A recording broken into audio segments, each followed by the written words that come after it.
Rương bộ rọc bấn cô họ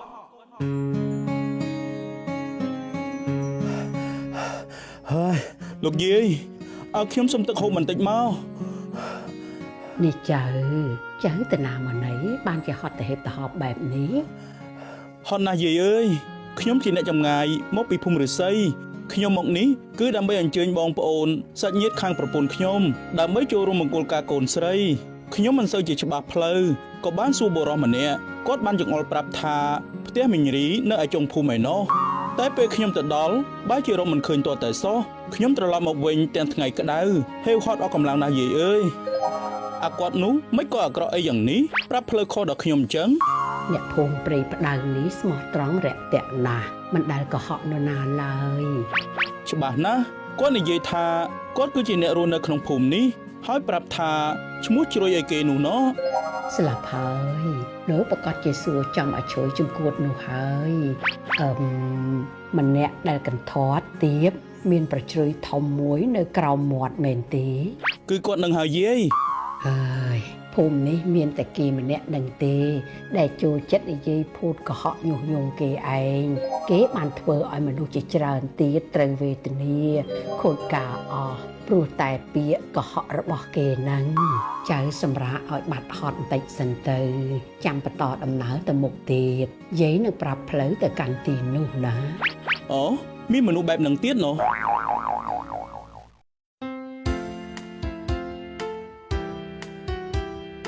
អញស្អែកមានកម្មវិធីបុណ្យកូនរបស់មីងនៅភូមិរស័យឯងទៅចូលរួមទៅណា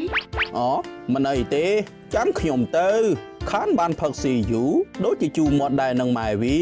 មិនបាច់មកកុហកទេខ្ញុំឃើញលួចផឹករាល់ទៅថ្ងៃហ្នឹងស្អីវិញប្រញាប់ទៅហើយប្រញាប់មកវិញផងប្រយ័ត្នជ្រុលពេលរកផ្លូវមកផ្ទះមិនឃើញ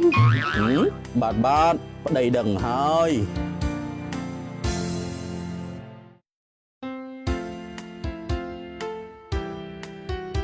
ហេអាចជ្រុយមកដែរគ្នាស្អប់មុខវាណាស់ហើយអ្វីលើលោកនេះនៅមានមនុស្សបែបនេះទៀតណោះបើមិនបានជួយគេក៏ហីទៅចោកុំតែមកធ្វើបាបគេទៅបានហើយព្រោះតែវាខ្ញុំត្រូវខ្មាស់គេប្រមាណដងមកហើយគ្នាឯនេះក៏ត្រូវវាបោកបញ្ឆោតឲ្យកូនក្របីគ្នាពងវិញផ្លូវដែរក្របីគ្នាដើរតម្រង់ទិសមកផ្ទះហើយវាចង្អុលឲ្យដើរទៅទិសផ្សេងឯណាណីទៅវិញនឹកឃើញរឿងហ្នឹងមិនទាន់បាត់ខឹងផងដូចជាហួសហេតុពេកហើយណាស់ហើយបើដឹងថាវាអញ្ចឹងទៅហើយទៅប្រកាន់វាធ្វើអីកុំឲ្យចាញ់បោកវាទៀតទៅបានហើយក៏ប៉ុន្តែត្រូវផ្ដល់មេរៀនឲ្យគេម្ដងទៅបានឲ្យដឹងថាការបោកប្រាស់ការកុហកគេវាយ៉ាងណាឲ្យវាបានរៀងចាម្ដងឡាឡាឡាឡាឡាឡាឡាឡាឡាឡាអូខ្ញុំកំពុងតែនៅណាចេះងងឹតណាស់មើលមិនឃើញអ្វីទាល់តែសអូមានសំឡេងមនុស្សសួរគេសិនទៅបាននរណានឹងសូមជួយប្រាប់ផ្លូវទៅភូមិព្រៃផ្ដៅខ្ញុំផងអូអាចជ្រុយសំឡេងនឹងសំឡេងអាចជ្រុយហើយឱកាសបានមកដល់ហើយធ្វើឲ្យវាស្គាល់រសជាតិម្ដងបើចង់ទៅភូមិព្រៃផ្ដៅលោកត្រូវដើរងាកទៅខាងឆ្វេងដៃអូបាទអរគុណហើយអូខ្ញុំធ្លាក់ក្នុងភក់ហើយជួយផងមិនអីទេ